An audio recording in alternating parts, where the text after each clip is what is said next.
Olá, queridos irmãos, muito boa noite a todos. Estamos aqui novamente para dar sequência ao estudo do Evangelho à luz da doutrina espírita. E hoje teremos o capítulo 22º, que trata da separação, ou melhor, não separeis o que Deus juntou. Antes, vamos pedir a Deus, a Jesus, a nossa querida Sheila, ao Cairbar, para que nos inspire e as palavras assim possam reproduzir o espírito que Jesus passou através da sua resposta aos fariseus. Que Ele esteja conosco também e abençoe o nosso trabalho desta noite. Muito bem, então o capítulo 22º, como anunciamos, trata do assunto não separeis o que Deus juntou, indissolubilidade do casamento. Então nós vamos recordar que os fariseus procuraram Jesus para testá-lo, para, de alguma maneira, comprovar a sua sabedoria, porque ele estava ali como um representante de Deus que se afirmava e o era, mas que havia uma lei vigorando, que era a lei de Moisés. Então eles lhe perguntaram se era justo ao homem, se era permitido, melhor dizendo, a um homem repudiar sua mulher por qualquer motivo que seja. E ele lhes respondeu, dizendo que no casamento o homem se junta à mulher, tornando-se então uma só carne, isso uma só vivência, uma só sintonia, não é a carne física, evidentemente. Portanto, que o homem não separe o que Deus juntou. Observem que ele conclui essa frase, esse parágrafo, dizendo o que Deus juntou. Porque nós sabemos que não há uma obediência a essa questão daquilo que era o princípio, porque eles voltaram a questionar dizendo, mas Moisés diz que é possível repudiar a mulher em caso de adultério, ou obter o divórcio, ou dar divórcio, quando esse caso ocorrer. Então Jesus lhe disse, isso é por causa da dureza dos vossos corações. Mas, no princípio, não era assim. O que quer dizer? O princípio da união do homem e da mulher não era assim. Moisés apenas aplicou disciplinas por conta da administração, da responsabilidade que tinha perante a lei divina, mas ainda uma lei não aplicável a um povo bastante atrasado em níveis evolutivos. Então, é evidentemente que os costumes não eram os de hoje, não temos ideia de como seriam ou como foram, mas a verdade é que esse assunto do adultério vem desde o princípio. Nós sempre tivemos na história da humanidade essa questão em discussão e até hoje nós não temos uma solução definitiva, certo? Nós vamos evoluindo com as leis humanas, porque elas são mutáveis, mas não vamos revogar a lei divina do amor que preside uma união, porque essa lei é imutável. E ela se baseia na imutabilidade porque a mulher, no casamento, se torna a cooperadora, a co-criadora de Deus na geração dos corpos físicos que se renovam na humanidade.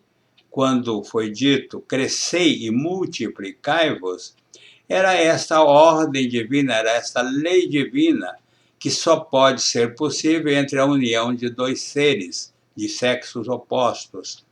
Então, essa lei divina da reprodução ela vem sendo mantida, porque corpos se formam, corpos destroem-se, e é preciso renovar o contingente humano, dando oportunidade a espíritos em processo evolutivo de reencarnarem no planeta Terra para falarmos somente dele, porque existem outros mundos, evidentemente, mas estamos na Terra, falemos da Terra. Então, para que nós tenhamos uma humanidade renovada, a mulher exerce o papel de co-criadora, nos dando o corpo físico, porque o espírito, quem criou e quem cria é Deus. Então, na questão da indissolubilidade do casamento, nós devemos levar em conta, como disse Jesus, no princípio não era assim. Qual o princípio? O princípio do amor, o princípio da obrigação, o princípio do cumprimento da lei divina. Mas, com o tempo, e já naquele tempo também, nós tínhamos, como temos, os desvios de conduta. Temos ainda, pesando sobre todos nós, homem e mulher, uma certa maldade, uma certa malícia, uma ignorância que nos leva a buscar outras coisas que não a vida simples, tranquila do lar através de um casamento. E isso acontece por conta do nosso nível evolutivo. Então, um casamento baseado, alicerçado no amor, ele não vai provocar situações de necessidade de um divórcio ou de uma separação, porque a doutrina espírita não é contrária à separação de dois seres pelas leis do divórcio, porque, na verdade, o divórcio, a separação, já está efetivada. Já existe uma separação real, que a lei apenas vem ratificar, validar, dar condições de liberdade a um e outro para que sigam seus caminhos. Essa é a lei humana. Mas a lei divina, ela estabelece que esses compromissos rompidos durante uma relação de casamento, eles terão suas consequências, terão suas sequelas, como dizendo, porque se é um compromisso assumido que deixou de ser cumprido, evidentemente nós responderemos por isso, porque houve uma ruptura daquilo que foi combinado, daquilo que foi tratado. Então, se o casamento ele é alicerçado, como eu já disse, em princípios do amor, isso dificilmente acontece. Mas quantos casamentos se dão nessas bases? São raros. A maioria se baseia, se busca no casamento a satisfação da vaidade, interesses financeiros, interesses de família, interesses de genealogia, interesses de sobrenomes, interesses de comerciais, onde se somam um e outro para fortalecer o núcleo que dali se forma naquela junção. Então, isto é o que mais acontece, que os casamentos se dão sem o princípio básico, que é o amor. E a gente pode dizer que a união de dois seres não é para ser um ficar olhando para o outro, se admirando, se amando exclusivamente um ao outro, mas sim os dois olhando na mesma direção. Qual o objetivo que nos aproximou um do outro e nos casamos? Que objetivo nós temos? Que meta, que alvo nós devemos atingir? E não os interesses que acabamos de citar, que dizem respeito apenas às coisas materiais. E mesmo naqueles casamentos em que parece haver uma união de almas gêmeas, tão ao gosto dos romancistas, né? Nós também precisamos ter uma observação, Porque se uma criatura se basta, a outra, os dois se bastam, como fica o restante? Como ficam os filhos, por exemplo, que vêm fazer parte dessa união tão maravilhosa? Evidentemente, vai haver um espaço diminuído de um lado e de outro que precisa ser vivenciado com respeito ao compromisso assumido. No casamento, não assumimos apenas as flores da festa do casamento, mas sim a louça suja para lavar, se utilizam, o respeito no dia a dia, a paciência, a compreensão. Isto é o componente que forma um casamento indissolúvel, não a lei, nem muito menos a lei religiosa, porque Jesus falava de união de princípios. Em países como não sendo o nosso país, os costumes são outros. Há países em que é permitido o homem ter outras esposas, há países em que os costumes são bastante diferenciados do nosso. Então, é uma questão de uma sociedade em formação em que devemos respeitar a liberdade de cada um. Então, o espiritismo, a doutrina espírita, é contra o divórcio? Não. É contra a separatividade que pode começar a ocorrer entre duas criaturas, levando às consequências do divórcio. E aqui nós temos um trecho que fala sobre isso. Eu peço licença a vocês para lê-lo, porque ele vai nos instruir com mais exatidão do que eu estou fazendo. Diz assim: o divórcio é uma lei humana que tem como objetivo separar legalmente o que, na verdade, já estava separado. Ou seja, ele não surge para separar, ele vem como consequência de uma separação, muitas vezes litigiosa, o que é muito desagradável, mas poderá haver também as separações amigáveis, onde cada um segue o seu caminho, sem que haja prejuízos de ambas as partes. Que se preserve aí a família, porque não é possível aceitarmos uma separação quando alguém fica com a tarefa dos filhos e o outro se liberta para viver aventuras com outra pessoa. Isto realmente não está de acordo com a dignidade de seres humanos que um dia foram companheiros como marido e mulher. Isso acontece muito, mas que nós procuremos orientar para que isso não se repita tanto. Afinal de contas, um casamento, seja ele em que bases for, gera responsabilidades.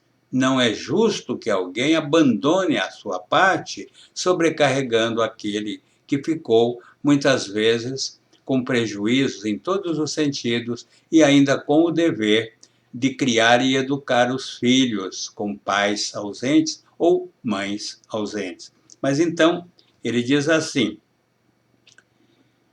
ele não é contrário ao divórcio à lei de Deus, uma vez que apenas reforma o que os homens fizeram, e é apenas aplicável aos casos em que não foi levada em conta a lei divina, não foi levada em conta lá no princípio.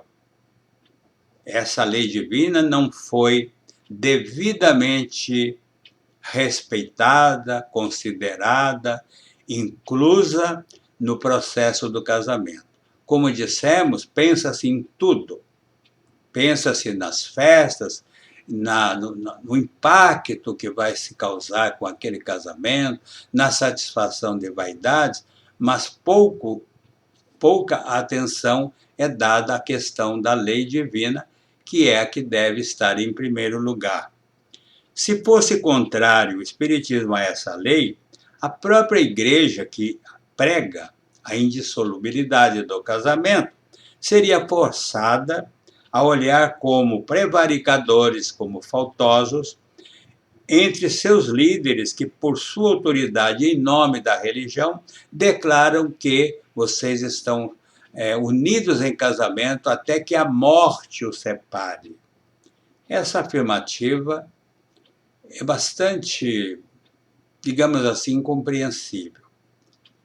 Porque a vida nos une, a morte não separa quem se ama. Mas na visão de alguns segmentos religiosos, a morte é o fim. Então vamos pensar numa vida a dois, onde, como eu já disse, ambos olhando na mesma direção, zelando pela prole, pela família, pelos parentes, um lar, enfim, que possa ser considerado como um alicerce da sociedade. Ele diz: é por causa da dureza do vosso coração que Moisés vos permitiu repudiar vossas mulheres.